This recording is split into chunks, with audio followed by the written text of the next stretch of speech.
राम राम मंडळी, मराठीत बोल चॅनल मध्ये आपलं पुन्हा एकदा सर्वांचं स्वागत आहे। आपण या ठिकाणी वडगाव कांदळीतील निलकमाळा या ठिकाणी असणारी जी अंगणवाडी आहे या ठिकाणी आलेलो आहोत आणि आज आपल्या अखंड हिंदुस्थानाचा आराध्य दैवत असणारे छत्रपती शिवाजी महाराज यांची आज तारखेनुसार 19 फेब्रुवारी शिवजयंती आहे आणि त्या निमित्तानं अंगणवाडीमध्ये आलेलो आहोत आणि या रयतेच्या राजाला मानाचा मुजरा म्हणून या ठिकाणी अंगणवाडीने छत्रपती शिवरायांची जयंती या ठिकाणी साजरी करण्याचा या ठिकाणी त्यांनी उत्सव साजरा करत आहेत आणि त्या निमित्ताने या ठिकाणी आलेलो आहोत। या अंगणवाडीच्या ज्या शिक्षिका आहेत त्यांच्याशी आपण बातचीत करूयात, त्यांनाच विचारूयात त्यांनी नेमकं नियोजन कसं केलेलं आहे आणि सर्व विद्यार्थी या ठिकाणी आपल्याला वेशभूषेमध्ये पारंपरिक जी वेशभूषा आहे ही आपल्याला पाहायला मिळत आहे।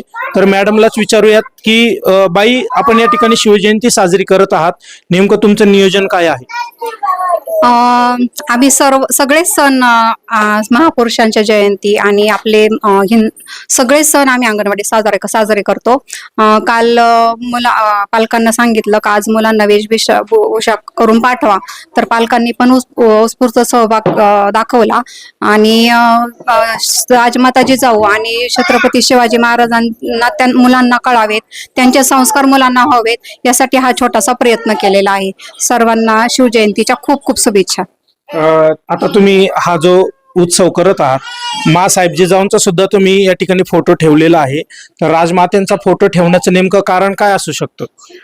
राजमाता जिजाऊंनी छत्रपती शिवाजी महाराजांना घडवलं, त्यांचे संस्कार मुलांना समजावेत, त्यांच्या शिवाजी महाराजांच्या माता राजमाता जिजाऊ यांचाही पूजन करून शिवाजी महाराजांचा पाळणा घेऊ आणि त्यानंतर शिवाजी महाराजांची आरती होईल। म्हणजे या ठिकाणी सर्व पालक सुद्धा या ठिकाणी आलेले आहेत, तर पालकांच्या प्रतिक्रिया कशा वाटतायत तुम्हाला? पालक तुम्हाला सहकार्य करतात का अंगणवाडीमध्ये? पालकांचा खूप मोठा प्रतिसाद आहे। हे जे अंगणवाडीमध्ये जे साहित्य आहे ते सर्व पालकांकडून लोकसहभागातून त्यांनी खूप छान प्रतिसाद आहे पालकांचा। पालकांना कधी पण बोलवा, अंगणवाडीत जागा पुरत नाही इतका पालकांचा सहभाग असतो। तुम्हाला सुद्धा शिवजयंतीच्या खूप खूप शुभेच्छा देतो। तुम्ही फार सुंदर कार्यक्रम या ठिकाणी आयोजित केलेला आहे, परंतु जर काही आपण जर पाहायला गेलं तर अंगणवाडी प्रशासनाकडून निधी येतो, ग्रामस्थ सुद्धा काही निधी देत असतात, परंतु या ठिकाणी आपल्या अंगणवाडीला एखादी कुठली मागणी आहे का? समजा तुमच्या शाळेमध्ये आपल्याला खेळण्यासाठी काही साधन असेल किंवा काही गोष्टी जर तुम्हाला ग्रामस्थांकडून किंवा आपले जे प्रेक्षक आहेत त्यांच्याकडून तुम्हाला काही मागणी करायची असेल तर तुम्ही काय मागणी कराल? आता तर लादी बदलायचीच आहे, खिडक्या बदलायच्यात आहेत, थोडस बाहेरून पेंटिंग करायचंय, पण वरून शासनाकडून निधी येणार आहे दुरुस्तीसाठी। ग्रामपंचायत पण सहकार्य करणार आहे। ह्या वर्षी आम्हाला त्यांनी साहित्य दिलंय, पुढच्या वर्षीच्या निधीमध्ये काहीतरी करू बोलले, पण आता लादी बदलायची, त्याच्या अगोदर मला कार्पेट टाकायचे, त्यासाठी पालकांनी मला मदत करावी। आपण पाहतोय मॅडमनी बाईंनी आपल्याला सांगितलंय की लादी बदलायची आहे, खिडक्या बदलायच्या आहेत, म्हणजे या अंगणवाडीची डागडुजी या ठिकाणी करायची आहे, त्याकरता भरपूर असा निधी लागणार आहे आणि शासनाकडून त्यांना निधी तर मिळणारच आहे, परंतु त्या निधीमध्ये पूर्ण काम कुठेही होत नाही आपल्याला पाहायला मिळतं। तर मी पालकांना नव्हे तर आपले जे प्रेक्षक आहेत त्यांना सुद्धा विनंती करेल की आपण फुलना फुलाची पाकळी म्हणून आपण दररोज 100-200 रुपये कुठेही आपले निघून जातात, खर्च होतो, तर ते 100-200 रुपये आपण या अंगणवाडी करता जर दिलेत तर या लहान लहान मुलांकरता खाली लादी असेल किंवा त्यावरती कार्पेट असेल ते आपण टाकूयात, किंवा खेळण्याकरता मुलांना काही साहित्य असेल, खेळणी असतील, ते आपण आपल्या निधीतून उपलब्ध करून देण्यासाठी मी सर्वांना आवाहन करेल। कृपा करून मी स्क्रीनवरती एक QR कोड आणि फोनपे नंबर देईल, त्यावरती आपल्याला जेवढं शक्य होईल, या ठिकाणी बंधन नाही की तुम्ही एवढीच रक्कम आपण पाठवा, तुम्हाला जेवढी शक्य होईल खाऊची रक्कम म्हणून सुद्धा आपण त्या ठिकाणी पाठवू शकता। हीच खरी शिवजयंतीची शुभेच्छा असेल असं मला वाटतं, म्हणून प्रेक्षकांना सर्वांना आपल्या चॅनलच्या वतीनं खूप खूप शिवजयंतीच्या शुभेच्छा देतो। धन्यवाद। शिवजयंती निमित्त आपण अंगणवाडीतच आहोत, या ठिकाणी काही पालक आहेत, त्या पालकांना विचारूयात की तुम्ही आता शिवजयंती करता आलेला आहात, तुमच्या जे पाल्य आहे त्यांना तुम्ही वेशभूषा करून आणलेली आहे, तर तुम्हाला हे कुणी सांगितलं होतं का? हो, शिक्षकांनी कालच सांगितलं होतं आम्हाला की शिवजयंती शाळेत उत्सव साजरा करायचा आहे, त्यासाठी वेशभूषा करून पाठवा म्हणून मुलांना। तर मी माझ्या मुलीला तयार करून घेऊन आलेली आहे। या शाळेत मस्त कार्यक्रम घेतात. सगळे जयंत्या पुण्यतिथी सगळे कार्यक्रम व्यवस्थित पाडतात आणि खूप छान मुलांना पण आनंद वाटतो आणि पालकांना सुद्धा त्याच्यात हातभार मिळतोय हे कार्यक्रम साजरे करायला. याच्यात खूप आनंद आहे. खूप छान इथले सगळे शिक्षिका आणि सगळे पालक सगळेजण मिळून हा उत्सव साजरा करतात. खूप छान कार्यक्रम पाडतात. या अंगणवाडीच्या ज्या शिक्षिका आहेत आणि त्यांच्या ज्या सहकारी आहेत तर त्या तुमच्या पाल्यांना शिक्षण व्यवस्थित देतात का? त्या मुलांची काळजी घेतात का? हो हो, ह्याला मी खरंच खूप हे करेन, कारण की मी माझा अनुभव सांगते. माझी मुलगी ह्या शाळेत आल्यापासून खूप तिच्यात बदल मला पाहायला भेटतोय आणि खूप छान शिकवतात पण आणि खूप छान सहकार्य पण करतात आणि सगळे सणवार वगैरे सगळे व्यवस्थित घेतात. त्यामुळे मुलांना आणखी माहिती मिळते आणि हुशार होण्यात खरंच मदत झाली. आता आपण पाहतो की बऱ्याच महिलांचा कल हा इंग्रजी माध्यमांकडे असतो, म्हणजे इंग्लिश मिडियम स्कूलकडे असतो. पिवळ्या डब्याची गाडी येते, मग आपल्याला वाटतं आपला मुलगा त्याच्यात गेला पाहिजे. पण इथं कुठंतरी एक मराठी शाळा आहे. आपण सुद्धा मराठी शाळेत शिकूनच मोठे झालेलो आहोत. पण मग एक आई म्हणून आपल्या मुलाला इंग्रजी माध्यमातून शिकायला पाहिजे की मराठीतून, तुम्हाला काय वाटतं?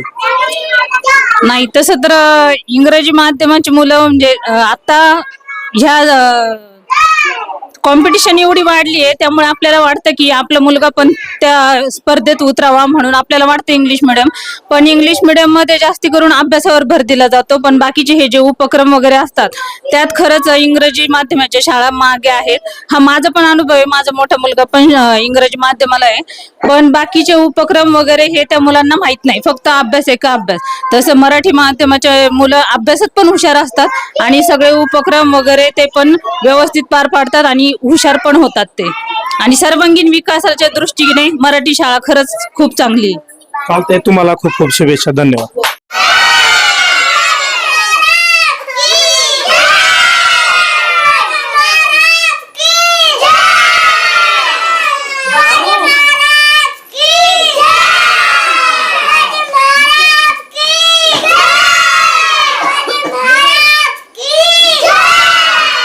आल्या दिवशी राजा दरबारी आला वंशाला असा खेतरी बाळ शिवाजी पहिल्या अवतारी जो बाळा जो जो रे जो जो बाळ शिवाजी पहिल्या अवतारी जो बाळा जो जो रे जो जो. दुसऱ्या दिवशी चला मंदिरी केली आरस नाना या परी नाव घालते दाशी सुंदरी जो बाळा जो जो रे जो जो. सुंदरी जो बाळा जो जो रे जो जो. तिसऱ्या दिवशी वाजले घंटा साऱ्या नगरामध्ये आनंद मोठा उठा बायांनो सुंटवडा वाटा जो बाळा जो जो रे जो जो. बायानो सुंटवडा वाटा जो बाळा जो जो रे जो जो. चौथ्या दिवशी केला शिंगार आले तानाजी मामा शेलार आशे शिवाजी सशोभे सरदार जो बाळा जो जो रे जो जो. शिवाजी झोपे सरदार जो बाळा जो जो रे जो जो. पाचव्या दिवशी पाचवी केली धन्य अंबिका दावणे आली जय प्राप्ती राजाला दिली जो बाळा जो जो रे जो जो. जय प्राप्ती राजाला दिली जो बाळा जो जो रे जो जो. सहाव्या दिवशी लावणी लळा काने कुंडाली मोत्याच्या माळा गंध केशरी कपाळी टिळा जो बाळा जो जो रे जो जो. केशरी कपाळी टिळा जो बाळा जो जो रे जो जो. सातव्या दिवशी सातवी करा जिजाबाईच्या पोटी जन्माला हिरा त्याच्या टोपीला मोत्याचा तुरा जो बाळा जो जो रे जो जो. त्याच्या टोपीला मोत्याचा तुरा जो बाळा जो जो रे जो जो. आठव्या दिवशी आठवा रंग पाहून सेनापती बाळाला दंग पाची हत्यारे बाळाच्या संग जो बाळा जो जो रे जो जो. माझी हत्यारे बाळाच्या संग जो बाळा जो जो रे जो जो. नवव्या दिवशी नवरत्न हिरा जशा मोत्याने गुंपिल्या तारा त्याच्या स्वरूपाचा प्रकाश सारा जो बाळा जो जो रे जो जो त्याच्या स्वरूपाचा प्रकाश सारा जो बाळा जो जो रे जो जो 10व्या दिवशी लावून लळा काणी कुंडलिक मोत्याच्या माळा गंध केशरे कपाळी टिळा जो बाळा जो जो रे जो जो गंध केशरी कपाळी टिळा जो बाळा जो जो रे जो जो पुढा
Ini